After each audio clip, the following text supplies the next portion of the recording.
강력한 포 한 방에 적 진지가 초토화되고 육중한 덩치만으로도 전장에 위협이 되는 이것. 적군에게는 두려움의 대상이자 아군에겐 세상 든든한 무기죠. 바로 지상전력의 왕자, 전차인데요. 과거부터 전차의 위력을 직접 보고 느낀 몇몇 나라들을 시작으로 좀 더 파괴력 있는 괴물을 만들자는 프로젝트가 시작됩니다. 바로 전차의 주무기, 포탑을 하나가 아닌 2개, 3개, 4개까지 달아버리는 거죠.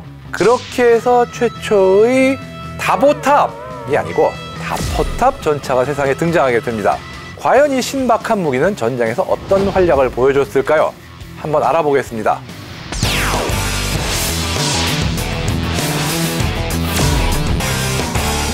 최초의 다포탑 전차는 1921년에 열대가 만들어진 프랑스의 EC 전차입니다. 아주 화내는 거 아니에요? 진짜 EC입니다. 전방에 75mm 주포를 갖춘 포탑이 하나가 있고 뒤에 기관총이 거치된 총탑이 하나 더 있는 건데요. 참고로 무게가 68톤, 승무원이 무려 12명! 이거 무슨 아파트야? 실제로 운용된 전차들 중 지금까지도 최대의 사이즈를 자랑하는 괴물입니다.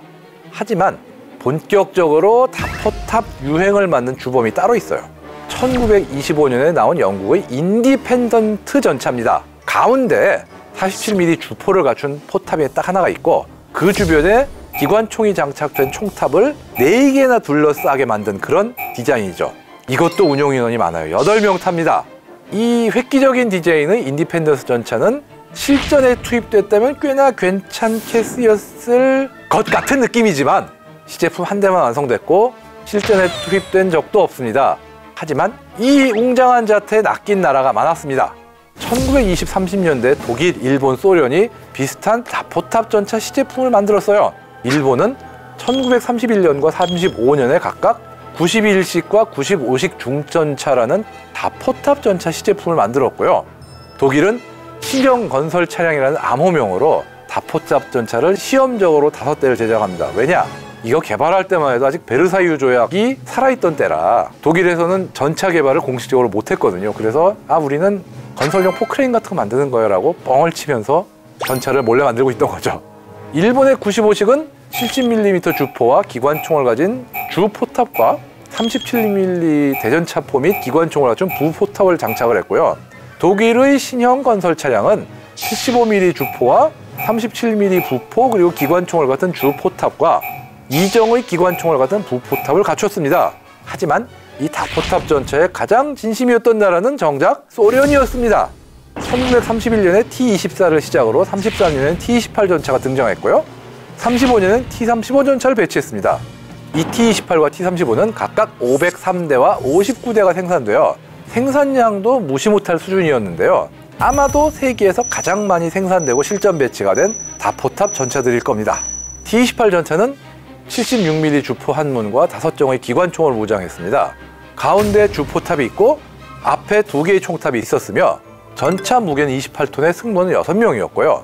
T-35는 76mm 주포 1문, 45mm 부포 2문과 5, 6정의 기관총을 무장을 했는데요. 포탑이 3개, 총탑이 하나인 거죠. 아휴, 많기도 하다.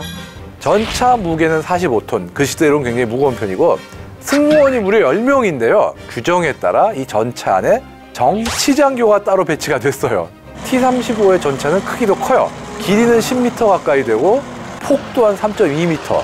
소련이 대표작인 T-34보다 당연히 크고 당시 덩치가 큰 편에 속했던 티거 전차보다도 차체 더 큽니다. 다수의 포탑을 보유했으니까 실전에서 평가도 괜찮았을 것 같은데 어땠나요? 이론상으로 보면 이 다포탑 전차는 동시에 여러 방향을 동시에 커버할 수 있는 사각이 없을 것 같고 또 많은 무장을 가졌으니까 화력도 빵빵한 것 같고 덩치가 크니 온갖 장애물을 다 넘을 수 있을 것 같고 또 적에게 큰 위압감을 줄 수 있을 것 같다라는 기대가 있었던 게 사실이고 여기에 또 이 군대의 위용을 자랑하는 대국민 홍보수단의 효과도 커서 실제로 T-28 전차와 T-35 전차는 그런 부분에서도 높은 효과를 거두기도 했습니다. 하지만 실전에서 이런 예상들과는 전혀 다른 문제들이 막 쌓이게 됩니다. 좁은 범위 안에 너무 많은 총탑과 포탑이 몰려있으니까 오히려 사각이 많이 생기고 사람이 많으니까 지휘 통제가 오히려 엉망이었어요. 큰 덩치는 심하게 걸리적거리고 조종도 쉽지 않았습니다. 게다가 앞서 언급한 대로 덩치가 커지니까 무거운데 장갑을 늘리면 더 무거워지니까 장갑도 두껍게 하기 힘들고, 그러다 보니까 덩치는 큰데 맷집이 약해요. 설상가상으로 덩치가 크고 복잡해지니까 그 당시의 기술로는 유지보수조차 쉽지 않은 거죠. 그러면 당시 등장했던 각국의 다포탑 전차들 성과가 아예 없었나요? 솔직히 말씀드리면은 다포탑 전차들은 참 효과가 참 한심했습니다. 최초의 주자인 프랑스 EC 전차, 싸우지도 못하고 프랑스군 내에서 자폭이 되어버리거나 독일 군량의 노예가 되어버렸어요. 한마디로 덩치값을 전혀 못했습니다. 소련의 T-28과 T-35, 전쟁 전에는 퍼레이드에 나오면서 웅장한 자태를 자랑은 했으나 막상 1939년부터 41년 사이에 핀란드와의 겨울전쟁이나 독소전쟁에 투입은 됐으나 정말 다포탑 전차의 문제란 문제들은 다 드러내면서 덩치값을 못하는 신세로 전락을 합니다. 우선 첫 번째, 앞서 말씀드린 대로 사각이 많다 보니까 전차들이 우회하면서 타격할 때 그걸 대응을 못해요. 또 장갑이 세질 않으니까 대전차포 같은 데 맞았을 때 그냥 당합니다. 격파도 어렵지 않아요. 심지어 T-35 같은 경우는 전차의 정치장교 같은 게 문제예요. 왜냐? 정치장교는 당시 소련군에서 일반 야전장교들보다 위에 있어요. 정치장교가 뭐라고 하면 감히 그걸 거부할 수가 없거든요. 근데 이 정치장교들이 이 전차장 명령에 감나라, 대추나라 자꾸 간섭을 하니까 그러지 않아도 타고 싸우기 힘든 물건에서 더 싸우기 힘든 거예요. 그래서 결국 다포탑이니 화력이 강하겠지라는 믿음으로 태어난 이 괴물 전차들은 속된 말로 빛 좋은 개살구 시대가 돼버렸어요. 2차 대전이 중간을 넘기도 전에 사실상 멸종되어 버렸습니다.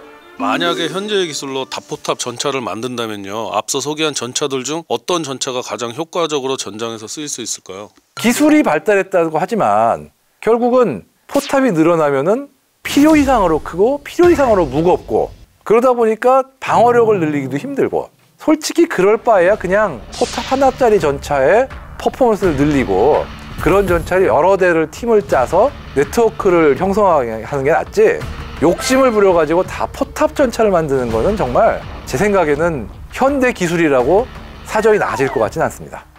이렇게 해서 진짜 포탑이나 총탑 자체를 여러 개를 낀 어떤 고전적인 개념의 다포탑은 이제 뭐 멸종했다고 봐요. 다만 어느 정도는 살아서 전승되는 게 있긴 합니다. RWS, 즉 원격 조종 총탑인데요.